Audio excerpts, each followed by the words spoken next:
Howdy guys, Bookie Laura here. Now first things first, I apologise if I'm looking a bit bedraggled. Been out in the sunshine all day, and as it's not sunny very often in England, it's come as a bit of a shock to me and my hair and my face and all of me. Summer is here, so is July, and so I'm just going to give you my July TBR with the books that I'm planning to read this month. Now every month what I do is I just go to my bookshelf and I look at the books that I feel like reading, basically.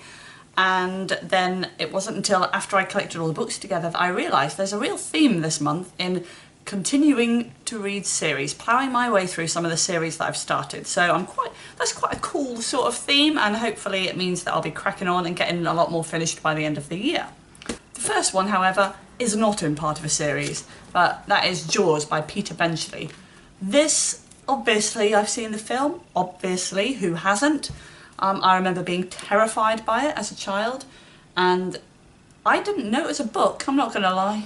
I'm pretty naive, and recently, a few months ago, I saw it on Liz Schubert's channel. She made reference to the fact that she'd bought it or was reading it, and I was like, I have to read that book. So for that reason, it's going straight on my TBR for this month. It's a copy that I bought off eBay. It's got lovely brown pages and teeny tiny font, so that's a little off-putting, but I'm still looking forward to it. I must admit I really struggled to put together a TBR for this month. I think I'm just not feeling it. Just, you know, sometimes you just look at books and think, well, don't know. So I'm a bit nervous it might be quite a bad month. But anyway, I decided that I wanted to crack on with the, whatever it's called, Noughts and Crosses series. So I'm also planning to read Malorie Blackman's Knife Edge. This is the second book in the Noughts and Crosses series. Recently reread the first one as a graphic novel. And I really like the concept, and I'm a big Malorie Blackman fan. However, I think it was last month I read a book of hers that I really didn't like, so that's made me a little nervous. But I enjoyed the first book, so I'm expecting to enjoy this too. I always like to have somewhere on my TBR a nice short read, so that if something I find hard work and it's struggled to get through it, then I can pick up something really short afterwards and feel successful. So I have decided this month to include Gathering Blue by Lois Lowry. This is the second book in the Giver series, which I read ages ago. So I think before I read this, I'm going to have to read a synopsis of that and just remind myself. But it seems to be a fairly short read. It's a children's book and part of one of those series that I think everybody should read. So quite looking forward to it. I think my only complaint about The Giver was that it felt very, very childish. So that's not always a bad thing. Sometimes you need a nice, easy read. Then after that, I thought I'd better crack on with reading some of my ARCs because I seem to be accumulating them at a rapid rate. Despite not having asked for any in ages, they're still appearing in the post quite regularly. But this month I'm planning to read Pierre Lemaitre's 3 Days and a Life.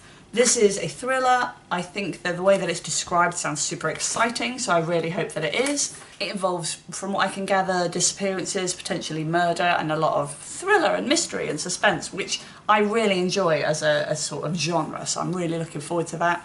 And I love to read a good ARC. I love to read by authors that I don't know, because I feel like sometimes it's hard for them to get a break. He's probably really famous now, and I'll be embarrassed. Plus it's got a little quote from Stephen King on the front saying how amazing it is, so woohoo! And actually it looks like it'll be quite an easy read. So another fast one. And then finally a book on my Kindle. I'm planning to read a book that I can't remember what it's called, but it's the third book in the Raven cycle. Blue Lily, Lily Blue? Something like that. I've been reading the Raven cycle for a while and really enjoy it, but I think because this book is on my Kindle, I keep forgetting that I own it. So I must try and include my Kindle more in my TBRs and in my planning to read. I've also decided to include books from my Kindle because at the end of this month I'm going on holiday, so I thought I don't want to be carting a load of books with me, so I'll be ploughing through the ones that are on there, and that's the first one I'm planning to read. So that's my TBR for July. Not too adventurous, I'm not going to lie, but I think that I felt a bit demotivated for reading at the moment, so I wanted, you know, to keep it simple, keep it with things that I felt that I was almost certain to like. And I also have a lot going on this month. Although I'm going on holiday at the end of the month, which hopefully will give me time to read, it is going to be a pretty hectic holiday, and I'm moving house before then, and I can't see how on earth I'm going to find time to read anything this month. But you never know. Let me know if you've read any of them and what you thought, and I'll see you next time. Bye bye.